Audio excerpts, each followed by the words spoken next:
नमस्कार। आप देख रहे हैं द स्काई डैश टीवी। आज हमारे साथ मौजूद हैं सवाईपुर विधानसभा की राजनीति का एक चर्चित चेहरा, समाजवादी पार्टी के प्रदेश सचिव श्री विमल मिश्रा जी।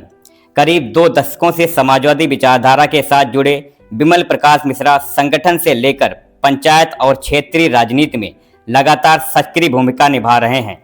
आइए बातचीत का सिलसिला इन्हीं से शुरू करते हैं। स्वागत है सर आपका। बहुत बहुत धन्यवाद आपका। राजनीतिक यात्रा के बारे में आप बताइए। आप करीब 2 दशक से राजनीति में हैं। कैसे शुरू हुई थी आपकी राजनीतिक यात्रा? देखिए, हमारा वैसे मूल रूप से मैं कन्नौज का निवासी हूँ जी। और हमारे पिताजी रेलवे में कार्यरत थे शाहजहांपुर में जी। वहीं हमारा जन्म हुआ। उसके बाद शिक्षा दीक्षा सब शाहजहांपुर में हुई और वहां से कांग्रेस के वरिष्ठ नेता हमारे जितेंद्र प्रसाद जी हमारे शाहजहांपुर सीट से चुनाव लड़ते थे लोकसभा का। तो उन्हीं के साथ से हमारा राजनीतिक कार्यक्रम चालू हुआ। 1990 में हमारा हरदोई आगमन हुआ। हमारी पत्नी यहां स्वास्थ्य विभाग में कार्यरत हैं। उनकी पोस्टिंग होने के कारण हमने हरदोई में यहां आवास बना दिया जी। और मूल रूप से हम हरदोई निवासी हो गए जी। 2002 में जी। मैं डॉक्टर अशोक वाजपेयी जी और आदरणीय उस समय निवर्तमान जिलाध्यक्ष थे स्वर्गीय बाबू विश्राम सिंह जी, मैं इनके संपर्क में आया जी। यहां से मैंने समाजवादी पार्टी की राजनीति जी स्टार्ट की। आदरणीय बाबू विश्राम सिंह जी ने हमको वो प्रारंभिक सदस्य व सक्रिय सदस्य बनाकर समाजवादी पार्टी में कार्य करने का मौका दिया और तब से आज तक लगातार मैं समाजवादी पार्टी से जुड़ा रहा हूं। पहले पिहानी विधानसभा का कार्यभार जी हमारे पास रहा। मैंने पिहानी विधानसभा में कार्य किया। उसके बाद आदरणीय पूर्व विधायक बाबू खां जी को मैंने भरकनी साहबा सीट से चुनाव लड़ाया। जी। उसके बाद 2008 में बसपा सरकार के भ्रष्टाचार और अन्याय के विरोध में जी जेल भरो आंदोलन नेताजी ने स्टार्ट किया। उस समय के निवर्तमान राष्ट्रीय महासचिव डॉक्टर अशोक वाजपेयी और समाजवादी चिंतक विचारक जी बाबू चौधरी हरगोविंद सिंह जी ने कानपुर जेल भरो आंदोलन में हिस्सा लिया, जिसमें हमने भी जेल भरो आंदोलन में अपनी सहभागिता दर्ज कराई। उसके बाद हरदोई में कई आंदोलन हुए। जी। निवर्तमान विधायक धर्मज्ञ मिश्रा जी ने नहरों की सफाई और पानी के विरोध में धरना प्रदर्शन किया। उसमें भी हम लोगों का योगदान रहा। जेल भरो आंदोलन बाल बिहार में हुआ, उनके कार्यक्रम में हम लोगों ने उसमें बढ़ चढ़कर हिस्सा लिया। उसके बाद नगर की राजनीति में हमारी पूर्व सांसद उषा वर्मा जी चुनाव मैदान में लोकसभा चुनाव में उतरी। मैंने 2009 में भरखनी विकास खंड में उनके चुनाव की भूमिका का निर्वहन किया जी। और 2009 के चुनाव में श्रीमती उषा वर्मा जी सर्वाधिक वोटों से हमारी सवाईपुर विधानसभा से जीतकर संसद में पहुंची। जी। सवाईपुर विधानसभा की जब भी बात होती है स्वर्गीय विश्राम सिंह यादव जी का नाम सम्मान के साथ लिया जाता है। आपने उनके साथ काम भी किया है, कैसा रहा आपका उनके साथ? बिल्कुल लिया जाएगा। आदरणीय बाबू विश्राम सिंह यादव समाजवादी चिंतक थे जी और सही रूप में जी जनता के नेता थे। जी।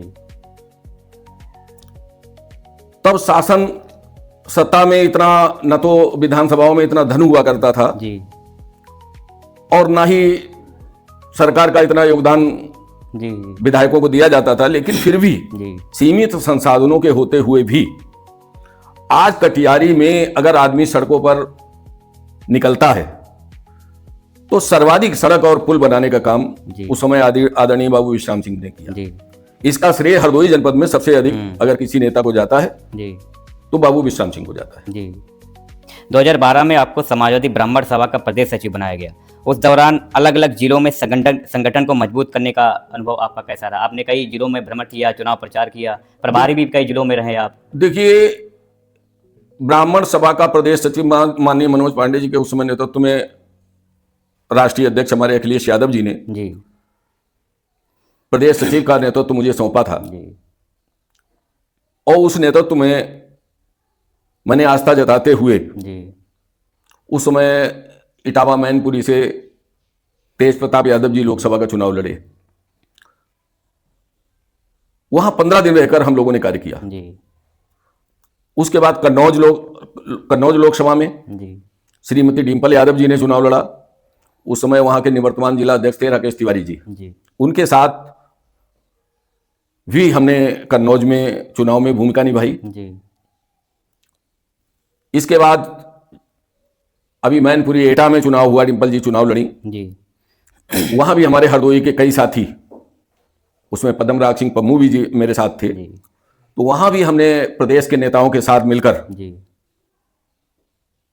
अपनी चुनाव में भागीदारी निश्चित की जी और अधिक से अधिक गांवों में जनसंपर्क किया। जी जैसा कि हमने सुना है कि 2005-06 की बात है, आप कृषि मेला का भी आयोजन यहाँ हरदोई जनपद के आसपास करते थे। ये अनुभव कैसे आप इसे देखते हैं? चूंकि देखिए नेताजी हमारे आदरणीय मुलायम सिंह यादव जी। जी, स्वर्गीय मुलायम सिंह यादव जी किसान और खेती से जुड़े रहे सदैव। जी और नेताजी की मंशा थी कि सहकारी समितियों के माध्यम से गांव-गांव किसानों तक सुविधाएं पहुंचे। तो उस समय चूंकि मैं इफको का कॉन्ट्रैक्टर था पूरे जिले का, ट्रांसपोर्टिंग लोडिंग सब हमारी थी। जी और हरदोई में कृषि मंत्री डॉक्टर अशोक वाजपेयी थे। जी तो इस नाते हरदोई में सर्वाधिक कृषि मेला लगवाकर जी किसानों को सस्ती खाद मिले और उनका स्तर सुधरे, इसके लिए हम लोगों ने जगह जगह कृषि मेला लगाकर खाद का वितरण कराया था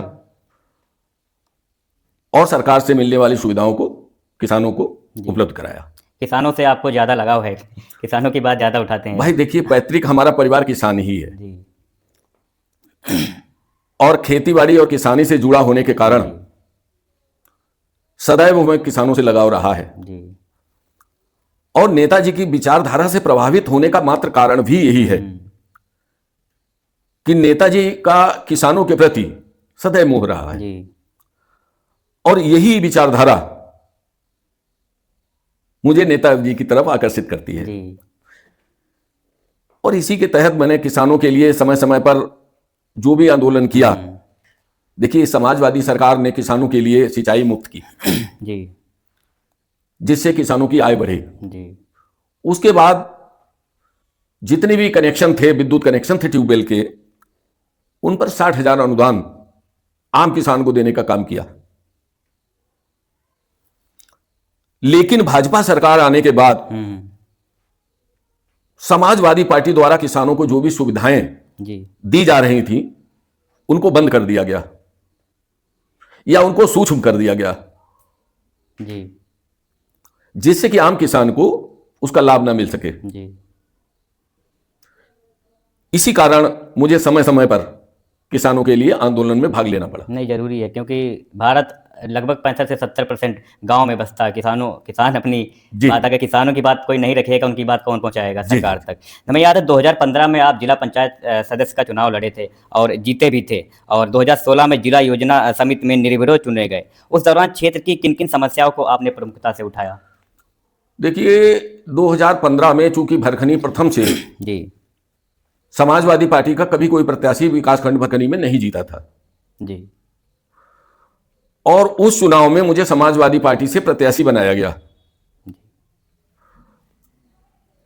चूंकि हमारा पछोहा पछड़ा हुआ क्षेत्र है, भरखनी प्रथम जो है जी उसमें एक पछोहा भाग लगता है जी जो कि काफी पिछड़ा हुआ था और उस क्षेत्र में चुनाव लड़ने में वहां लोगों की अपेक्षाओं को जो हमने देखा नजदीक से, जी तो चुनाव लड़ने का फैसला किया। वहां के सभी आम लोगों ने हमें जन समर्थन दिया और मैं विजयी हुआ। जी उसके बाद जिला योजना का आयोग द्वारा जिला योजना सदस्य के लिए निर्विरोध चुनाव हुआ जिसमें कि मैं निर्विरोध चुना गया। कोई सामने कैंडिडेट नहीं आया? जी नहीं, सभी सदस्यों ने हमको निर्विरोध सदस्य चुना। अच्छा। उसके बाद आपने देखा ही होगा कि हमने जिला पंचायत और जिला योजना के कार्यकाल में रहते हुए जी। लगभग हरदोई जिले में सर्वाधिक अगर सड़कों का निर्माण हुआ है जी। तो आप क्षेत्र में जाके भ्रमण करके भी हमारे क्षेत्र में आप पता कर सकते हैं कि सबसे ज्यादा अगर सड़कों का निर्माण कराया है किसी जिला पंचायत सदस्य ने तो समाजवादी पार्टी के सदस्य होने के नाते मेरा भी उसमें योगदान है। आप निर्विरोध चुने गए, उस समय ये सत्ता की हनक थी या ये व्यक्तिगत आपकी पहचान थी, जनता का जुड़ाव था, या अन्य सदस्य थे उनका लगाव आपसे ज्यादा था? देखिए, जिला पंचायत में जितने भी उस समय चुने हुए सदस्य थे जी, लगभग हमारे जिला पंचायत सदन में, क्योंकि सत्ता उस समय समाजवादी पार्टी की ही थी। आपको एक चीज और ध्यान होगा कि उस समय समाजवादी विचारधारा से जुड़े कुछ नेताओं ने माननीय नेताजी से अनुरोध किया था। उन्होंने उस समय एक प्रस्ताव पारित किया था जी। कि जनप्रतिनिधियों की तरह जी। जिला पंचायत सदस्य को भी कुछ दिया जाए जी। और उसको लेखा अनुभाग से पास भी करा दिया गया था। जी। तो जिला पंचायत सदस्य बनने के बाद मैंने भी अपनी समाजवादी पार्टी के मेंबरों जो हमारे चुन के आए थे उनके साथ मिलकर मैंने सरकार से एक मांग की थी जी। कि जैसे विधानसभा का भी एक सदस्य विधायक होता है, जी। जिला पंचायत भी हम लोगों का काफी बड़ा क्षेत्र होता है। जी। 50 लाख की आबादी से एक जिला पंचायत क्षेत्र का चुनाव होता है। तो हम लोग भी चूंकि क्षेत्र से जुड़े हैं और क्षेत्र के लोगों को, हम लोगों के पास, जिला पंचायत के सदस्य के पास कोई अपना निजी निधि जी नहीं होती है, या वो नहीं होती है, तो हमने भी सरकार से मांग की थी, हाँ, जिससे हमारे सभी सदस्य प्रभावित थे जी, और उस सदस्यों ने निर्विरोध जिता दिया आपको। हमको जिला योजना सदस्य के रूप में निर्विरोध चुना। जी। वर्तमान में आप समाजवादी पार्टी में प्रदेश सचिव की जिम्मेदारी निभा रहे हैं। संगठन को मजबूत करने के लिए आप इस समय क्या कर रहे हैं? देखिए, सबसे पहले राष्ट्रीय अध्यक्ष जी ने उत्तम सिंह पटेल जी के नेतृत्व में जी। मुझे समाजवादी प्रदेश कार्यकारिणी में प्रदेश सचिव नामित किया, जी। जिसमें मैंने कई जिलों में, जी। शाहजहांपुर, कन्नौज, फरुखाबाद, मैनपुरी, इटावा, कई जिलों में मैंने अपनी भागीदारी सुनिश्चित की। उसके बाद दोबारा जब प्रदेश कार्यकारिणी घोषित हुई पाल जी के नेतृत्व में, जी। तो आदरणीय पाल जी के नेतृत्व में भी मुझे दोबारा प्रदेश सचिव बनने का मौका मिला। जी। उसके बाद हमें उन्नाव में प्रभारी बनाया गया।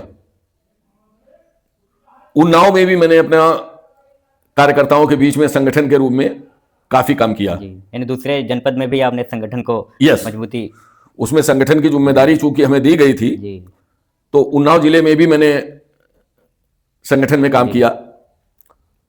उसके बाद अभी राष्ट्रीय अध्यक्ष जी ने SIR हाँ, में कार्य करने का मौका दिया, जी, जिसमें कि टड़ियामा गोपा मऊ क्षेत्र में, चूंकि मैंने देखा है अभी कोई जो नए राजनीतिज्ञ हैं उनको, जिनको जानकारी नहीं है, हाँ, वो बीच बीच में कभी टिप्पणी कर देते हैं कि मिश्रा जी की सक्रियता समाजपुर में क्यों नहीं हाँ, दिखती।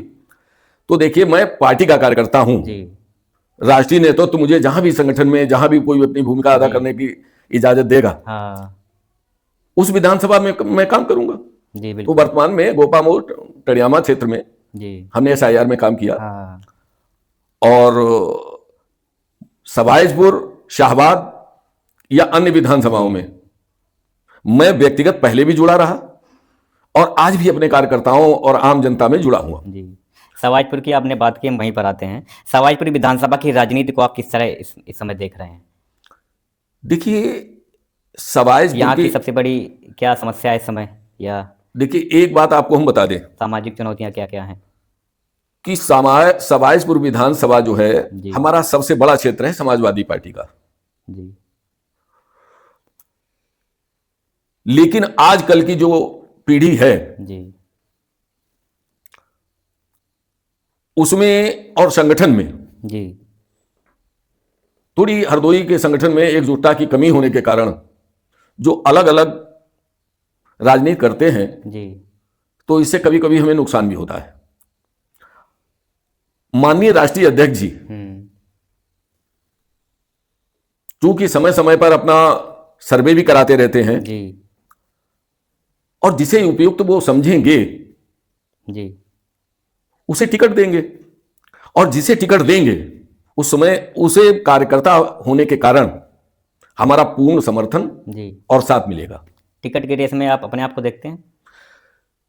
देखिए, जिला पंचायत चुनाव में जब मुझे टिकट दिया गया समाजवादी पार्टी से, जी तब भी मैंने कोई पार्टी से ना तो टिकट मांगा था जी और ना कोई अपेक्षा की थी। पार्टी ने मुझे जिला पंचायत सदस्य चुना, जी उसके बाद संगठन में मुझे स्थान दिया, और तब से आज तक जी सवायरपुर क्षेत्र की, चाहे वो गन्ना समिति का चुनाव हो, चाहे क्षेत्र पंचायत का चुनाव हो, या बसपा सरकार में अन्याय अत्याचार के विरोध में जी जिस समय ब्राह्मण भाईचारा कमेटी बसपा सरकार ने गांव गांव बनाई थी, उस समय भी 2009 में भरखनी विकासखंड में उषा वर्मा जी को चुनाव लड़ाकर जी भरखनी विकासखंड में सबसे अधिक वोटों से जिताकर भिजवाया था। एक प्रधानी का चुनाव भी 2021 में हुआ था, वो काफ़ी चर्चा में रहा था। उस समय उसका रिजल्ट 24 घंटे के बाद शायद आया था। क्या था पूरा प्रकरण? देखिए, भाजपा सरकार बनने के बाद चूंकि भाजपा सरकार में जी अहंकार की राजनीति होती है, उसमें एक सवाईजपुर विधानसभा में चाहे हमारे विजय बाबू, छोटे भाई विजय बाबू का चुनाव रहा नहीं, हो, पूरे जिले में चर्चा थी, उसका रिजल्ट अन्य ग्राम सभाओं में भी, कई ग्राम सभाओं में जी जहां भाजपा से नजदीकी लोग लड़ रहे थे, जी उसमें भाजपा के नेताओं ने परिणाम आने को काफी समय तक रोके रखा। हाँ लेकिन चूंकि हमारे समाजवादी कार्यकर्ता सामूहिक रूप से इस बात पर निगाह उठाए हुए थे, तो हमने उसको सफल नहीं होने दिया। जी अंततः हमारे समाजवादी से जुड़े जो प्रधान हमारे गण थे वो विजयी हुए। उसके बाद भाजपा सरकार ने हमारे विधानसभा में प्रधानों को प्रताड़ित करने के लिए लगातार कार्यक्रम चलाया। जो जीते हुए प्रधान थे, हारे हुए प्रधान थे, उनकी 5 साल जांच कराकर उन पर दबाव बनाने का प्रयास किया। लेकिन काफी मात्रा में जी हमारे समाजवादी पार्टी से जुड़े प्रधान उनकी इस अराजकता में भी जी पार्टी से जुड़े रहे और आज भी जुड़े। बड़ी बात है कि वो चुनाव समाजवादी पार्टी जीती भी। यस, हमारे की सत्ता वहां पे भाजपा की थी और भाजपा के ही वो जो विधायक थे उनके शायद भाई लड़ रहे थे चुनाव। भाई सवाईजपुर में देखिए, उसका आप रिजल्ट आप देख लीजिए कि अभी विगत पिछले चुनाव, पंचायत चुनाव में सवाईजपुर में निवर्तमान जो विधायक हैं वर्तमान, जी इनका सगा भतीजा जी प्रधानी का चुनाव लड़ा। अच्छा, भतीजा लड़ा था। जी जी उसमें हमारे कार्यकर्ता, समाजवादी कार्यकर्ता विजय बाबू वाजपेयी चुनाव जीते। जी इससे पहले 2012-13 में, 14-15 में जो चुनाव हुए हाँ। गन्ना समिति के, लगातार 25 वर्षों से उनका कब्जा था। जी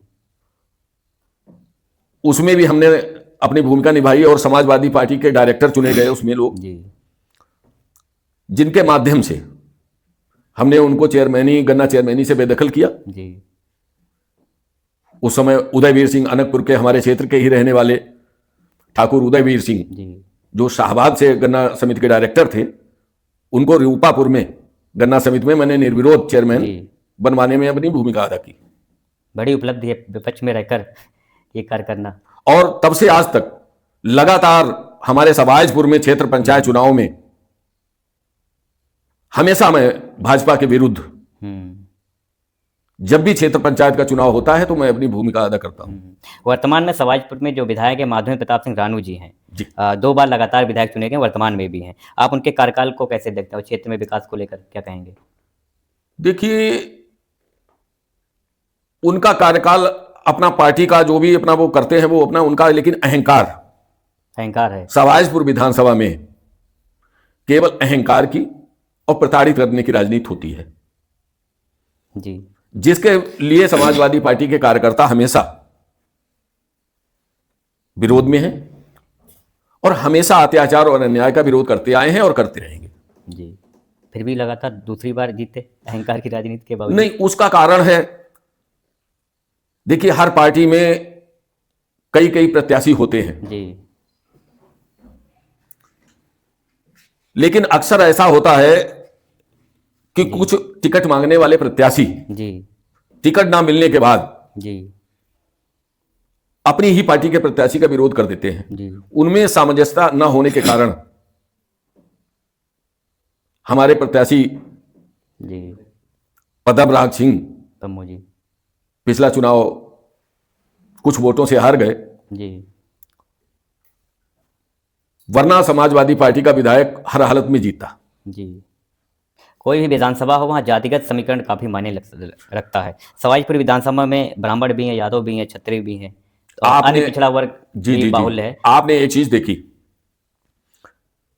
कि सवाईपुर विधानसभा में पिछड़ा वर्ग की संख्या अच्छी खासी है जी, लेकिन उन सभी जातियों में आपसी सामंजस्य न होने के कारण सदैव बंटवारा हो जाता है। जी।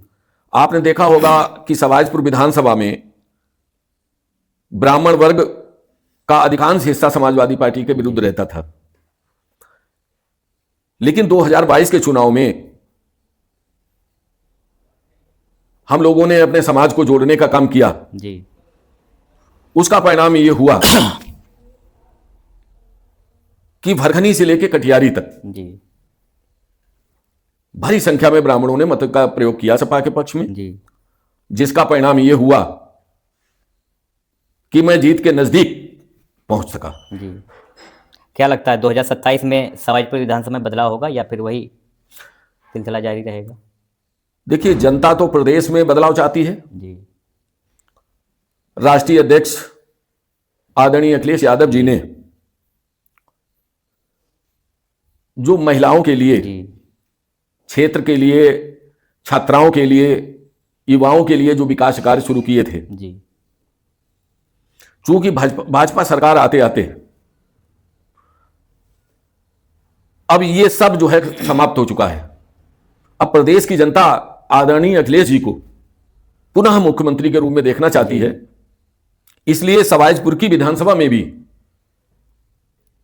तन मन धन से जी भाजपा को हराने का काम करेगी। जी। चर्चा है कि 2027 में विधानसभा सवाईपुर से आप भी तैयारी कर रहे हैं। देखिए, आपने जो प्रश्न किया है, पार्टी का कोई भी कार्यकर्ता जी सबसे पहले वो समाजवादी पार्टी कार्यकर्ता है, जी और मैं भी एक समाजवादी पार्टी का कार्यकर्ता हूं। राष्ट्रीय अध्यक्ष जी जिसे भी प्रत्याशी बनाएंगे 2027 में, जी जिसको चुनाव लड़ने की अनुमति देंगे, बिमल मिश्रा यह वादा करता है कि उस प्रत्याशी की आत्मीयता से पूरी संपूर्ण सहयोग से मदद करेंगे जी और उसको जिताकर भेजने का प्रयास करेंगे। ये बड़ी बात कही आपने। अगर टिकट नहीं मिलता है फिर भी जिसे भी मिलेगा मजबूती से आप लड़ाएंगे। पूर्व में भी देखिए, मैंने 2011 से लगातार सवाईपुर में काम किया है, जी लेकिन कभी कोई टिकट की अपेक्षा नहीं की, जी जबकि हमारा और पूर्व प्रत्याशी पद्मराज सिंह का इस हरदोई जनपद में सभी जानते हैं, समाजवादी पार्टी के लोग, हमारा परस्पर विरोध भी रहा है। जी लेकिन राष्ट्रीय अध्यक्ष जी ने जब 2022 में उनको समाजवादी पार्टी प्रत्याशी बना के भेजा, तो उसमें चुनाव में सबसे बड़ी भूमिका दिन रात एक करने का काम विमल मिश्रा ने किया, अगर पार्टी आपको और अपने समाज के अधिक से अधिक उनको वोट दिलाने का भी प्रयास किया। जी। अगर 27 में पार्टी आपको मौका देती है तो विकास की क्या प्राथमिकताएं होंगी? ये हमारे नेता पर आधारित है। अगर पार्टी कभी ऐसा कोई मौका देगी जी तो हमारी सबसे बड़ी प्राथमिकता है किसानों के लिए। चूंकि भरखनी क्षेत्र में, हमारे कटियारी क्षेत्र में जी आज भी मूल रूप से फैक्ट्री, इंडस्ट्रियां जो नहीं काम कर रही हैं, जिससे क्षेत्र के लोगों को रोजगार मिले, किसानों की आय बढ़े, ऐसे संसाधनों की कमी जो है जी उसको पूरा करने का काम करेंगे। समाजवादी पार्टी पीडीए फैक्टर इस समय ज़्यादा प्रभावी लग रहा है, क्या लगता है आप? देखिए, विपक्ष के लोग पीडीए को गलत परिभाषा देते हैं। जी। पीडीए में वो है जो पीड़ित है, जो पीड़ित है, वो किसी भी जाति का हो, वो किसी भी जात का हो। ये लोगों की धारणा है। आप एक बात आप हमें बताइए कि इसमें है, जैसे ऐसी लोगों की धारणाएं हैं। विपक्ष के लोग जी लगातार पीडीए में ब्राह्मणों की भूमिका पर प्रश्न चिन्ह करते हैं। शायद उनको यह नहीं पता कि जिस समय समाजवादी पार्टी बनी थी, जी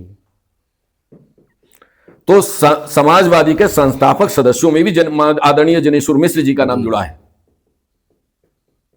और पार्टी बनने के समय में हमारे ब्रजभूषण तिवारी जी हैं, अन्य कई सांसद विधायक जी समाजवादी पार्टी से चुने गए और एक लंबे समय तक विधायक और मंत्री के रूप में, सांसद के रूप में कार्य किया है और आज भी कर रहे हैं। क्या आपको लगता है 2027 में पीडीए की सामाजिक एकजुटता असर डालेगी चुनाव में? जो पीडीए हमारा है, पीडीए की एकजुटता जो है, जितना पीढ़ी समाज है जी, उसको जो राष्ट्रीय अध्यक्ष जी ने पीडीए नाम दिया है जी, उस पीडीए की एकजुटता जी, पूरे प्रदेश में इसका असर डालेगी जी, और जितना हर वर्ग का पीड़ित पक्ष, आज वो चाहे युवा हो अपनी नौकरी से, जी, या किसान जो है अपनी आय से दुखी हो, वो लगभग सभी आदमी हमारे समाजवादी पीडीए से जुड़ा है। जी। हमें याद है अभी जब नेताजी मुलायम सिंह यादव जी उस समय थे, उन्होंने एक परशुराम जी की जयंती पर छुट्टी की घोषणा की थी और आपने उस समय जिले में बड़ा कार्यक्रम भी कराया था। वो क्या था पूरा कार्यक्रम?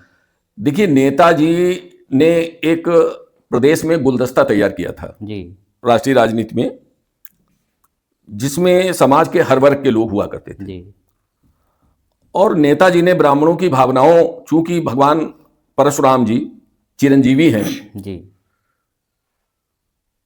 विष्णु जी के छठे अवतार के रूप में गिने जाते हैं और ब्राह्मणों के आराध्य हैं, तो उस समय आदरणीय नेताजी ने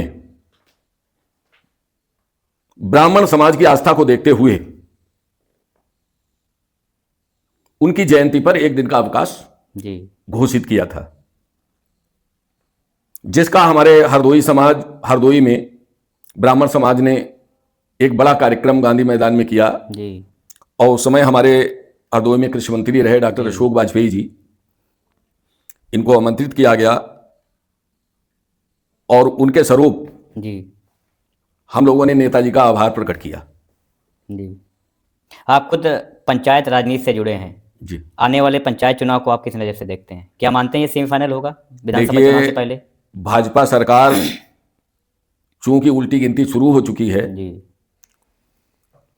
उसको अपनी हार का डर सता रहा है, जी, तो आप लगातार चर्चा देख रहे होंगे, भाजपा सरकार पंचायत चुनाव से अपना मुंह मोड़ रही है। जी, वो जानती है कि प्रधानों पर अगर पंचायत चुनाव पहले हो जाते हैं तो जो वर्तमान प्रधान जीतेगा जी, उस पर ना तो जांच का कोई डर भय होगा, वो समाजवादी पार्टी के पक्ष में विधानसभा में जी, मदद करेगा। डिले करने का कारण यही है। केवल भाजपा जो है प्रधानों पर दबाव बनाने के लिए जी, उनका जांच का भय दिखाकर अपने पक्ष में मताधार में प्रयोग करने के लिए जी। पंचायत चुनाव को टाल रही है। हाल ही में देश में एक बड़ा मुद्दा चल रहा है, यूजीसी, क्या कहना चाहेंगे? देखिए, यूजीसी जो भाजपा सरकार ला रही है, जी, कुल मिला के वो केवल धर्म और जात के आधार पर लोगों को बांटने का एक केवल मात्र हथियार है। जी, समाजवादी पार्टी समाजवाद पर विश्वास करती है जी, और सभी धर्म, सभी जाति को सामूहिक सम्मान देती है और उन्होंने लगभग हर समाज को, आपको ध्यान होगा कश्यप समाज पर अंग्रेजों के समय से जो काला कानून था जी, वो वही नेताजी ने ही समाप्त किया था। ब्राह्मणों की आस्था को देखते हुए उन्होंने भगवान परशुराम की जयंती पर एक दिन का अवकाश घोषित किया, जिसको भाजपा सरकार ने पहले ही दिन सरकार बनने पर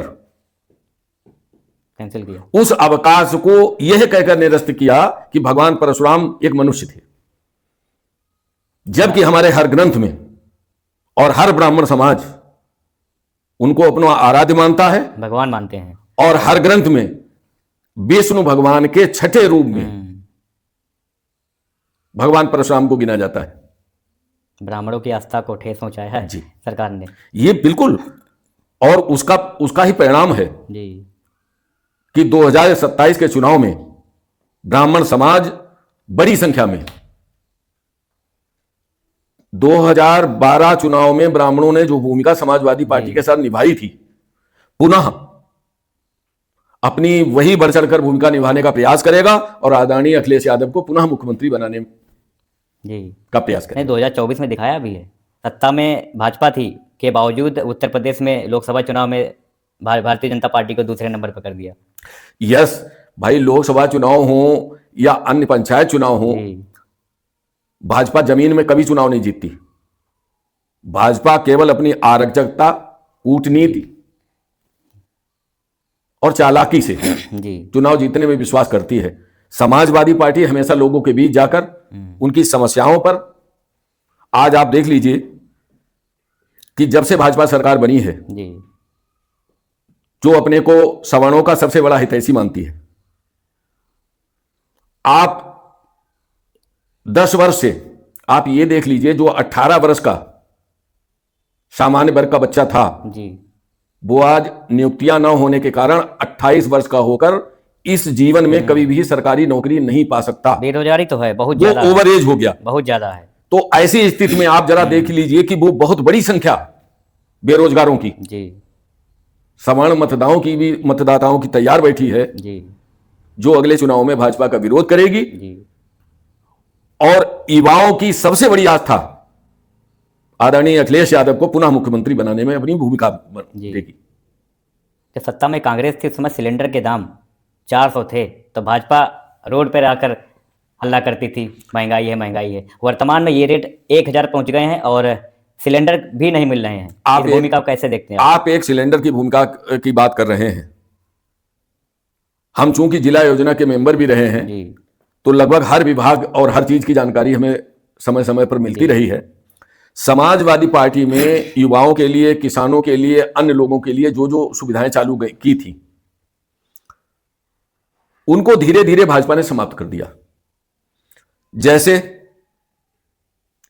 आप नलकूप कनेक्शन की बात कर लीजिए जी, सपा सरकार में किसान को विद्युत कनेक्शन ट्यूबवेल का केवल मात्र 20,000 से 24,000 रुपए में मिल जाता था जी, और उसमें किसान को एक सुविधा और थी कि जहां एक पहले से ही कनेक्शन हो वहां 200 मीटर की दूरी तक मात्र 9,000 एस्टीमेट पर दूसरा कनेक्शन किसान को दिया जा सकता था। आज आप उत्तर प्रदेश में किसी भी किसान से आप पूछ लीजिए कि अगर उसके खेत में लाइन है तो उस किसान को 1 लाख से कम पैसा नहीं जमा करना पड़ता है। आज वही कनेक्शन 24,000 और 22,000 में मिलने वाला विद्युत कनेक्शन आज किसान को 1,20,000 रुपए में मिल रहा है। इससे भाजपा की करनी और कथनी बिल्कुल साफ है, बिल्कुल साफ है। आप सोलर कनेक्शन की बात कर लीजिए। इस देश के हमारे नेता जो हैं बहुत सोलर पर बात करते हैं।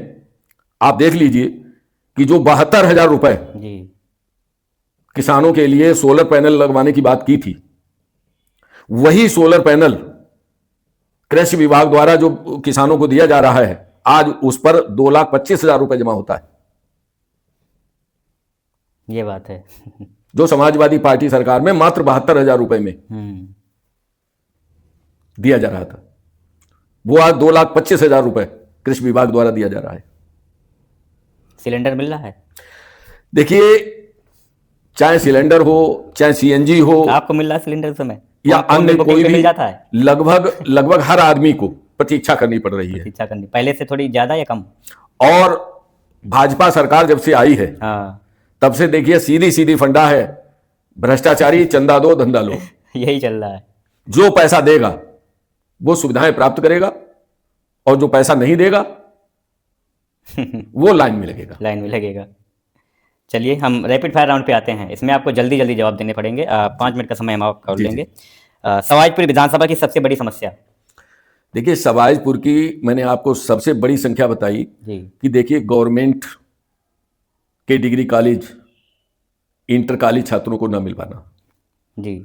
दूसरी मूलभूत समस्या है कि हमारे क्षेत्र में, हर क्षेत्र में इंडस्ट्री है जी, जिसमें क्षेत्रीय लोगों को समय समय पर रोजगार ठीक है की सुविधा होती है। 2027 विधानसभा चुनाव, एक शब्द में। 2027 चुनाव समाजवादी पार्टी सवाईपुर विधानसभा में चुनाव जीतेगी। उत्तर प्रदेश में सरकार बनेगी? उत्तर प्रदेश में राष्ट्रीय अध्यक्ष अखिलेश यादव जी सत्ता में पूर्ण बहुमत से आएंगे। राजनीति में सबसे जरूरी क्या है, संगठन या लोकप्रियता? देखिए, सबसे जरूरी है संगठन। जी, आपके और हिसाब से लोकप्रियता तभी आपको मिलेगी जब आप संगठन के रूप में मजबूत काम होगा। करेंगे। जी, आपके हिसाब से उत्तर प्रदेश का सबसे बड़ा मुद्दा क्या है वर्तमान समय में? उत्तर प्रदेश में सबसे बड़ा मुद्दा है बेरोजगारी, छात्रों की बढ़ती महंगाई शिक्षा में, और अन्याय अत्याचार। अगर आपको मौका मिले सवाईपुर में सबसे पहले कौन सा काम करना चाहेंगे? देखिए, सबसे पहले मेरी यही इच्छा है कि सवाजपुर विधानसभा को इंडस्ट्री और छात्रों को गवर्नमेंट डिग्री कॉलेज, रोजगार से जोड़ना, स्थानीय लोगों को रोजगार से जोड़ना, यही मतलब है आपका। रजनी और किसानों को तिवारी, विकास। रजनी तिवारी मंत्री, जी। विधायक, क्या कहना चाहेंगे एक शब्द में? देखिए, हमारे क्षेत्र से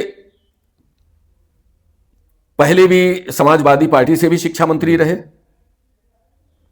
और आज भाजपा से भी शिक्षा मंत्री हैं। पूर्व में शिक्षा मंत्री रहे हमारे समाजवादी पार्टी से जो शिक्षा थोड़ा मंत्री कम समय रहे, लीजिएगा, राइट उन्होंने बताया। हरदोई को डिग्री कॉलेज दिया जीडीसी के रूप जी। में। अन्य शाहबाद में भी गवर्नमेंट के कॉलेज दिए। और वहीं आज भाजपा से जो शिक्षा मंत्री बने हैं, उन्होंने हरदोई में गवर्नमेंट डिग्री कॉलेज पब्लिक को देने का काम नहीं किया, बल्कि भाजपा सरकार में स्वयं लाभ उठाने का जरूर कार्य किया। शराफत अली, जिला अध्यक्ष समाजवादी पार्टी। देखिए, जिला अध्यक्ष कोई भी हो, राष्ट्रीय अध्यक्ष जिसे जिले में प्रदेश से नेतृत्व करने का मौका देंगे, वो कार्यकर्ता होने के नाते हमें स्वीकार है। जी जी। लेकिन ये तो जरूर कहना चाहूंगा कि हमारे पूर्व के बाबू विश्राम सिंह जो हमारे जिला अध्यक्ष हुआ करते थे, वो लगभग पूरे जिले में नहीं दिखाई दे रही है। सभी कार्यकर्ताओं को जो समान रूप से आज सामंजस्य की, जी। जो पुराने जितने समाजवादी पार्टी के कार्यकर्ता हैं या पुराने जो नेता हैं जो काफी समय से समाजवादी पार्टी से जुड़े रहे, जी। कहीं न कहीं सामंजस्य की कमी है। कमी है। माधवेंद्र प्रताप सिंह रानू, विधायक सवाईपुर, क्या उनके बारे में आप सुनना एक चाहेंगे? शब्द में क्या कहना चाहेंगे? देखिए, कम समय लीजिए। उनका कोई राजनीतिक इतिहास नहीं रहा है। वो समय समय पर अपनी राजनीति बदलते रहते हैं और क्षेत्र में जो उनकी अहंकार और अन्याय की राजनीति जो लगातार क्षेत्र में हो रही है, जी। इसकी जनता विरोध करती है। पद्मराज सिंह पम्मू। पद्मराज सिंह पम्मू, हमारे विश्राम सिंह जी चूंकि जिला अध्यक्ष हमारे रहे और जमीन से जुड़े नेता रहे, जी। उनका पुत्र होने के नाते क्षेत्र में हमारे पद्मराज सिंह पम्मू यादव जी का भी आम पब्लिक जी। में अच्छा योगदान है और हमें उम्मीद है कि आगे भी पार्टी में अपना योगदान बनाए रखेंगे और जिसे राष्ट्रीय अध्यक्ष जी मौका देंगे, मौका देगी, हाँ। उसको हम लोग सब लोग मिलकर काम करेंगे। चुनाव लड़ाएंगे। युवाओं को राजनीति में आने के लिए क्या संदेश देना चाहेंगे? आपको लगता है युवाओं को राजनीति में आना चाहिए? देखिए, राष्ट्रीय अध्यक्ष हमारे खुद युवा हैं जी। और इस बार पिछले पूर्व में चुनाव में भी आपने देखा कि कई शिक्षित युवाओं को, युवतियों को उन्होंने विधानसभा चुनाव, लोकसभा चुनाव लड़ाकर जिताकर भेजा। जी। इस चुनाव में भी आदरणीय राष्ट्रीय अध्यक्ष अखिलेश यादव जी अधिक से अधिक युवाओं को भी मौका देंगे। जी, थैंक यू। अच्छा लगा आपसे बात करके। बहुत बहुत धन्यवाद आपने आपका। अपनी बात बहुत ही बेबाकी से रखी। आप थे बिमल मिश्रा जी, जिन्होंने सवाईपुर की बात 2027 को लेकर अपनी बात स्पष्ट रखी। बने रहिए हमारे साथ, मिलते हैं अगले मेहमान के साथ। धन्यवाद। धन्यवाद।